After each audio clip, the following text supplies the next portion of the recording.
கர்த்தராகிய இயேசு கிறிஸ்துவின் நாமத்தினாலே நான் உங்களை வாழ்த்துகிறேன். இந்த ஆசீர்வாதத்தின் விடியல் என்று சொல்லக்கூடிய இந்த நிகழ்ச்சியிலே உங்களை இந்த காலையில் சந்திப்பதில் மிகுந்த மகிழ்ச்சி அடைகிறேன். எனக்கு அன்பானவர்களே, இதனால் நான் உங்களோடு கூட பகிர்ந்து கொள்ளும்படியான தேவனுடைய வார்த்தை சங்கீதம் 90:1. ஆண்டவரே தேவரீர் தலைமுறை தலைமுறையாக எங்களுக்கு அடைக்கலமானவர் என்று சொல்லி இந்த வேத வசனம் சொல்லுகிறது. கர்த்தர் நம்முடைய வாழ்க்கையில் நமக்கு அவர் அடைக்கலமாக இருக்கிறார். எப்பொழுது என்று சொன்னால், தலைமுறை தலைமுறை ஆபிரகாம் என்று சொல்லக்கூடிய ஒரு மனிதனை கர்த்தர் தெரிந்தெடுத்து அவனை அழைத்து அவனுடைய வாழ்க்கையிலே தன்னை வெளிப்படுத்தினார். ஆபிரகாம் கர்த்தரை அறிந்து கொண்டு கர்த்தருக்கு கீழ்ப்படிந்து தன்னை கர்த்தருக்கு ஒப்பு கொடுத்ததினாலே அந்த ஆபிரகாமுடைய சந்ததியை கர்த்தர் ஆசீர்வதிக்க ஆரம்பித்தார்.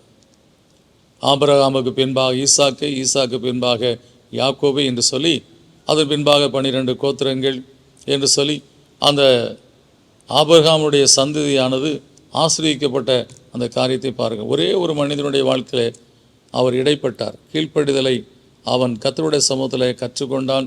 கர்த்தருக்கு தன்னை ஒப்பு கொடுத்தான்.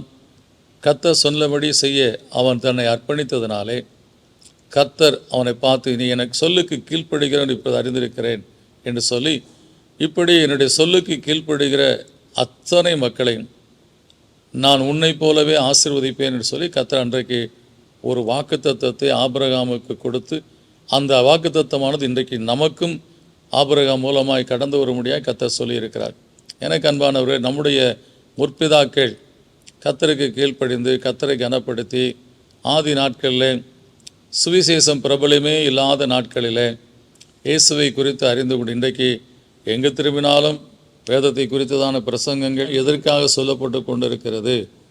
நாம் அதனுடைய காரியத்தை, அந்த மகத்துவத்தை உணர்ந்து கொண்டு நாம் கர்த்தருக்குள்ளாய் நம்முடைய வாழ்க்கையின் காரியத்தில் தேவனுடைய சத்தத்தை கேட்டு கீழ்ப்படிந்து அவர் சித்தத்தை செய்ய ஒப்பு கொடுக்கிற போது கர்த்தர் நம்ம மேல் அன்பு வைத்து ஆபிரகாமுக்கு கொடுத்த ஆசீர்வாதத்தை நம்முடைய வாழ்க்கையிலும் கொடுத்து நம்மை ஆசீர்வதிக்க உண்மையுள்ளவராக இருக்கிறார்.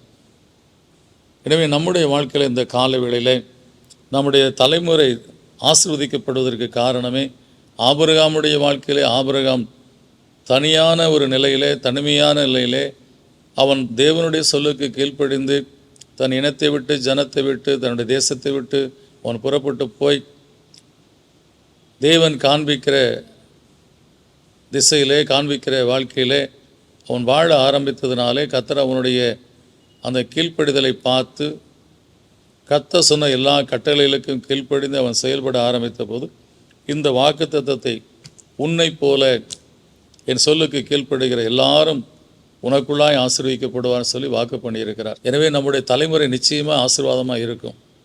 நாம் இன்றைக்கு கர்த்தருடைய சொல்லுக்கு கீழ்ப்படிந்து அவரை கனப்படுத்தி அவருக்கு பிரியமான ஒரு வாழ்க்கை வாழ நாம் ஆரம்பிக்கும் போது நமக்கு மாத்திரம் அந்த ஆசீர்வாதம் வரப்போவது கிடையாது.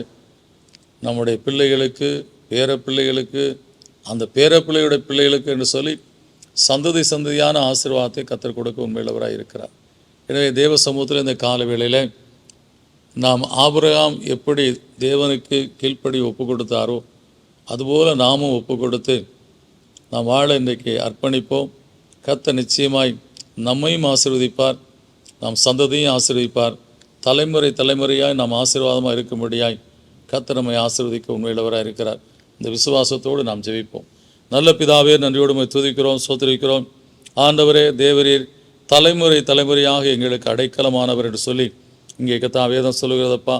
அன்றைக்கு ஆபிராம் என்று சொல்லி இருந்த அந்த கர்த்தா நிலையில் இருந்த ஆபிரகாமை, உம்மை அறியாத ஒரு நிலையில் இருந்த அந்த ஆபிரகாமை, நதிக்கு அப்புறத்தில் வேறு தெய்வத்தை வழிபாடு செய்து கொண்டிருந்த அந்த ஆபிரகாமை நீர் கர்த்தாவே அழைத்து உம்மை அவனுக்கு வெளிப்படுத்தி அவன் உம்மை அறிந்து கொண்டு முற்றிலுமாய் உமக்கு ஒப்பு கொடுத்து கீழ்ப்படிந்து அவன் வாழ்ந்த வாழ்க்கை நிமித்தமாய் அவனை ஆசீர்வதித்தீர். நான் உன்னை ஆசீர்வதிப்பேன், நீ ஆசீர்வாதமாக இருப்பாய், உன்னை பெருக பண்ணுவேன், உன் பேரை பெருமைப்படுத்துவேன் என்று சொல்லி அநேக வாக்குத்தத்தங்களை கொடுத்து உன்னை ஆசீர்வதிக்கிற ஆசீர்வதிப்பேன், உன்னை சபிக்கிற சபிப்பேன்னு சொல்லி அநேக நிலையில் அவனை பலப்படுத்தி திடப்படுத்தி அவனை கர்த்தா ஆசீர்வதித்தீரப்பா. அதை தொடர்ந்து அவனுடைய சந்ததி ஆபிரகாமைப் போலவே ஈசாக்கு கர்த்தரை முன்வைத்து வாழ்ந்ததினாலே, யாக்கோபு அதே போல கர்த்தரை முன்வைத்து வாழ்ந்ததினாலே அந்த சந்ததியெல்லாம் ஆசீர்வதிக்கப்பட்டு தலைமுறை தலைமுறையாக ஆசீர்வாதமாக இருக்கும்படியே கிருபை செய்திருப்பான். இந்த காலவெளியிலே உமக்கு கீழ்ப்படுகிற ஒரே ஒரு காரியம்தான் எங்கள் தலைமுறையை ஆசீர்வாதமாக வைக்கும் என்று சொல்லி கற்றுக் கொடுத்தீர். அதன்படியே நாங்கள் கர்த்தாவே உமக்கு ஒப்பு கொடுத்து உடைய வார்த்தையை கீழ்ப்படிந்து என்னாலும் நாங்களும் எங்கள் சந்ததியும் தலைமுறை தலைமுறையாக ஆசீர்வாதமாக இருக்கும்படியாய் எங்களுக்கு அந்த ஆசீர்வாதத்தை கட்டளையிடும் பிதாவே எங்களை ஒப்புக் கொடுக்கிறோம். நீர் எங்களை கர்த்தாவே ஆசீர்வதித்து ஆண்டு நடத்தும். இயேசுவின் நாமத்தில் கேட்கிற நல்ல பிதாவே, ஆமென். ஆபிரகாம் செய்த ஒரே ஒரு காரியம், அந்த கர்த்தருடைய வார்த்தையை கேட்டு கீழ்ப்படிந்து ஒவ்வொரு காலகட்டத்தில் என்னென்ன காரியத்தை கர்த்தர் சொன்னாரோ, ஆதியாகமம் 12ஆம் அதிகாரத்தில் நீ புறப்பட்டு போன்னு சொன்னார். அதற்கப்புறம் கர்த்தர் அடுத்ததாக அவர் தன்னை வெளிப்படுத்தினார். அப்பொழுது சதா காலம் உள்ள தேவன் என்று அறிந்து கொண்டார். பின்பாக யெகோவா ஈரே என்று சொல்லி எல்லாவற்றையும் பார்த்து கொள்வார் என்று சொல்லி தன்னை முற்றிலுமாய் ஒப்பு கொடுத்து விட்டார். அந்த நிலையிலிருந்தான் அவருடைய ஆசீர்வாதம் தொடங்க ஆரம்பித்தது. இன்றைக்கும் அவரை போல விசுவாசித்து வாழ்கிற நம்முடைய வாழ்க்கையில் அந்த ஆசீர்வாதம் தொடர்ந்து கொண்டே இருக்கிறது. உங்களுடைய வாழ்க்கையில் உங்கள் தலைமுறையிலும் அதை நீங்கள் காண்பீர்கள். கர்த்தருக்கு பிரியமான செயல் அவருக்கு கீழ்ப்படுகிறது. அதை செய்வோம். நாம் ஆசீர்வதிக்கப்படுவோம். நம்ம தலைமுறை ஆசீர்வதிக்கப்படும். God bless you.